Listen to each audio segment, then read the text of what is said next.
Will future humans use warp drives to explore the universe? We can't rule out the possibility that if our distant descendants do achieve this, it won't involve dilithium crystals, and the Scottish accent will likely have faded into history by then. Warp drives have their roots in one of the most popular science fiction series of all time, but they also have a scientific foundation.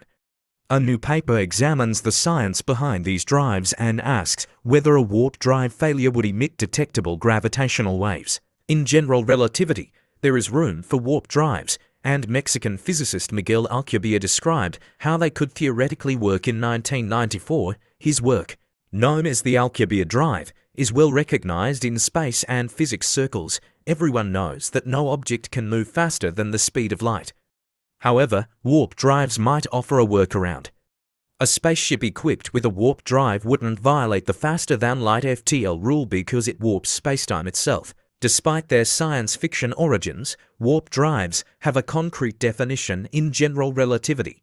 As the authors note, Alcubierre first proposed a spacetime metric that supports FTL travel. There are clear scientific hurdles to actually building a warp drive. However, it is possible to simulate how one would work and how a malfunction might be detected through gravitational waves. Warp drives, like binary mergers of compact objects, such as black holes and neutron stars, distort spacetime itself. It is theoretically possible for them to emit a gravitational wave signal similar to those produced by these mergers. The authors explain it is important to understand the phenomenology and characteristics of such signals in order to search for and accurately identify them in measured data. Understanding how warp drives might work starts with diving deep into physics.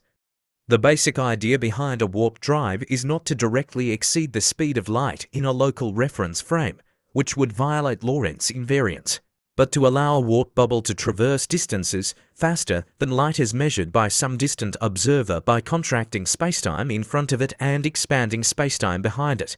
The first obstacle is that warp drives require a negative energy condition NEC.